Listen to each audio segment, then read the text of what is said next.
Hello ആൾ dot കോറിന്റെ ഒരു പുതിയ വീഡിയോയിലേക്ക് എല്ലാവർക്കും സ്വാഗതം. കഴിഞ്ഞ വീഡിയോയിൽ നമ്മൾ എൻറ്റിറ്റി ഫ്രെയിംവർക്ക് എന്താണെന്ന് കണ്ടു. ഇനി നമ്മൾ ഈ വീഡിയോയിൽ നമുക്ക് എൻറ്റിറ്റി ഫ്രെയിംവർക്കിന് വേണ്ടിയിട്ട് എന്തൊക്കെ നുഗറ്റ് പാക്കേജസ് നമുക്ക് ഇൻസ്റ്റാൾ ചെയ്യാം എന്ന് നോക്കാം. മെയിനായിട്ട് 3 നുഗറ്റ് പാക്കേജസ് ആണ് നമുക്ക് എൻറ്റിറ്റി ഫ്രെയിംവർക്കിന് വേണ്ടിയിട്ട് ഇൻസ്റ്റാൾ ചെയ്യേണ്ടത്. ആദ്യത്തേത് Microsoft dot entity framework core, പിന്നുള്ളത് entity framework core dot SQL server. കാരണം നമ്മൾ യൂസ് ചെയ്യുന്നത് സീക്വൽ സെർവറിന്റെ ഡേറ്റാബേസ് ആണ്. നമ്മൾ ചെയ്യാൻ പോകുന്ന ഒരു CRUD ഓപ്പറേഷനാണ്. എൻറ്റിറ്റി ഫ്രെയിംവർക്ക് കോർ വെച്ചിട്ട് ഡാറ്റാബേസ് യൂസ് ചെയ്യുന്നത് സീക്വൽ സെർവറാണ്. അതുകൊണ്ട് സീക്വൽ സെർവറിന് വേണ്ടിയിട്ട് എൻറ്റിറ്റി ഫ്രെയിംവർക്കിൽ യൂസ് ചെയ്യുന്ന നുഗറ്റ് പാക്കേജ് ആയ entity framework core dot SQL സെർവറോടെ നമ്മൾ ഇൻസ്റ്റാൾ ചെയ്യണം.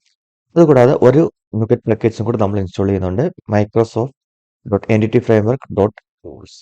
ഈ 3 നുഗറ്റ് പാക്കേജാണ് നമുക്ക് നമ്മുടെ എൻറ്റിറ്റി ഫ്രെയിംവർക്കിൽ വർക്ക് ചെയ്യാൻ വേണ്ടിയിട്ട് നമ്മൾ ഇൻസ്റ്റാൾ ചെയ്യാൻ പോകുന്നത്. അപ്പോൾ നമുക്ക് ഈ നുഗറ്റ് പാക്കേജ് എങ്ങനെയാണ് ഇൻസ്റ്റാൾ ചെയ്യുന്നതെന്ന് നോക്കാം. ഈ പ്രോജക്റ്റ് സ്റ്റാർട്ട് ചെയ്തപ്പോൾ നമ്മൾ ക്രിയേറ്റ് ചെയ്ത MVC പ്രോജക്റ്റ് ആണ്. ഈ പ്രോജക്റ്റിനകത്ത് നമുക്ക് നമ്മളുടെ നുഗറ്റ് പാക്കേജ് ഇൻസ്റ്റാൾ ചെയ്യാം. നമ്മുടെ ആപ്ലിക്കേഷനിൽ നുഗറ്റ് പാക്കേജസ് നമുക്ക് ഇൻസ്റ്റാൾ ചെയ്യുന്നതിന് പ്രോജക്റ്റിൽ റൈറ്റ് ക്ലിക്ക് ചെയ്യുക, മാനേജ് നുഗറ്റ് പാക്കേജസിൽ പോവുക. ഇവിടെ 3 ടാബാണുള്ളത്: ബ്രൗസർ, ഇൻസ്റ്റാൾഡ് ആൻഡ് അപ്ഡേറ്റ്സ്. നമ്മൾ ഓൾറെഡി നമ്മളുടെ പാക്കേജ് ഇൻസ്റ്റാൾ ചെയ്തിട്ടുണ്ടെങ്കിൽ അത് ഇൻസ്റ്റാൾഡ് എന്ന് പറയുന്ന ടാബിൽ കിട്ടും. പുതുതായിട്ടൊരു പാക്കേജ് ഇൻസ്റ്റാൾ ചെയ്യണമെങ്കിൽ നമ്മൾ ബ്രൗസിൽ പോയിട്ട് നമ്മൾ ആ പാക്കേജ് സെർച്ച് ചെയ്തിട്ട് നമുക്കത് ഇൻസ്റ്റാൾ ചെയ്താൽ മതി. ഇപ്പം നമുക്ക് ഇൻസ്റ്റാൾ ചെയ്യേണ്ടത് Microsoft dot entity framework core ആണ്. അത് നമ്മൾ ഇൻസ്റ്റാൾ ചെയ്തിട്ടുണ്ട്, ഓൾറെഡി ഉണ്ടോ എന്ന് നോക്കുന്നു. ഇതിനകത്ത് ഇൻസ്റ്റാൾ ചെയ്തിട്ടില്ല. അപ്പോൾ നമുക്ക് ബ്രൗസിൽ പോയിട്ട് നമുക്ക് പേസ്റ്റ് ചെയ്ത് നമുക്കത് ഇൻസ്റ്റാൾ ചെയ്യാം. എൻറ്റിറ്റി ഫ്രെയിംവർക്ക് കോർ ഇത് സെലക്ട് ചെയ്യുക, എന്നിട്ട് ഇൻസ്റ്റാൾ ചെയ്യുക.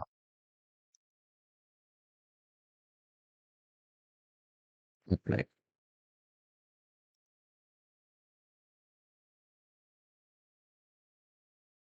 ഓക്കെ, അത് ഇൻസ്റ്റാൾ ആയിട്ടുണ്ട്. നമ്മൾ വന്ന് ഇൻസ്റ്റാളിൽ ചെക്ക് ചെയ്യുകയാണെങ്കിൽ നമ്മളുടെ ആ പാക്കേജ് നമ്മളിവിടെ ഇൻസ്റ്റാൾ ആയിട്ടുണ്ട്. Microsoft dot entity framework core അത് ഇൻസ്റ്റാൾ ആയിട്ടുണ്ട്. ഓക്കെ, അത് ഇൻസ്റ്റാൾ എന്ന് പറയുന്ന ടാബിൽ നമുക്കത് കാണാൻ പറ്റുന്നുണ്ട്. ഇനി നമുക്ക് അടുത്ത പാക്കേജ് ഇൻസ്റ്റാൾ ചെയ്യാം. Microsoft dot entity framework core dot SQL server. അത് നമുക്ക് സെലക്ട് ചെയ്ത് നമുക്ക് ഇൻസ്റ്റാൾ ചെയ്യാം.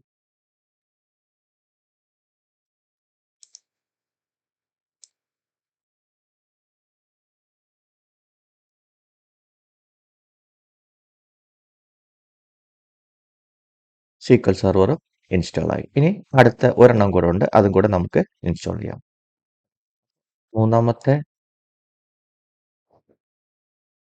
ഇപ്പോൾ മൂന്നാമത്തെ നുഗറ്റ് പാക്കേജസ് നമുക്ക് എൻറ്റിറ്റി ഫ്രെയിംവർക്ക് ടൂൾസ് ആണ്.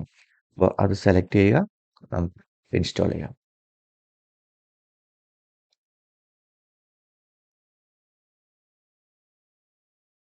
അപ്പോൾ നമ്മളുടെ പ്രൊജക്റ്റിന് വേണ്ടിയിട്ടുള്ള എൻറ്റിറ്റി ഫ്രെയിംവർക്കിന്റെ 3 പാക്കേജസ് നമ്മൾ ഇൻസ്റ്റാൾ ചെയ്തു.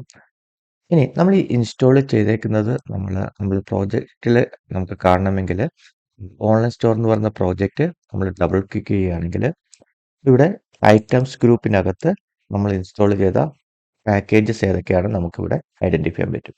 അപ്പോൾ നമ്മൾ ഇൻസ്റ്റാൾ ചെയ്യുന്ന പാക്കേജസ് നമ്മുടെ പ്രോജക്റ്റ് ഫയലിൽ എഡിറ്റ് ചെയ്യുക, അല്ലെങ്കിൽ ഡബിൾ ക്ലിക്ക് ചെയ്ത് കഴിഞ്ഞാൽ നമ്മൾ ഏതൊക്കെ പാക്കേജസ് ആണ് നമ്മൾ പ്രോജക്റ്റിന് വേണ്ടിയിട്ട് നമ്മൾ ഇൻസ്റ്റാൾ ചെയ്തിട്ടുള്ളത് നമുക്കിവിടെ ഐഡന്റിഫൈ ചെയ്യാൻ പറ്റും. അപ്പോൾ നമ്മളുടെ എൻറ്റിറ്റി ഫ്രെയിംവർക്കിന് വേണ്ടിയിട്ടുള്ള പാക്കേജ് ഇൻസ്റ്റാൾ ചെയ്തു. നെക്സ്റ്റ്, ഇനി നമുക്ക് അടുത്ത സ്റ്റെപ്പിലേക്ക് നിൽക്കാം. ഇനി ഇതിന്റെ നെക്സ്റ്റ് സ്റ്റെപ്പ് എന്ന് പറയുന്നത് നമ്മൾ എൻറ്റിറ്റി ഫ്രെയിംവർക്കിന് വേണ്ടിയിട്ട് മോഡൽ ക്രിയേറ്റ് ചെയ്യുക എന്നുള്ളതാണ്. ഇത് നമുക്ക് നെക്സ്റ്റ് വീഡിയോയിൽ ക്രിയേറ്റ് ചെയ്യാം. Thank you.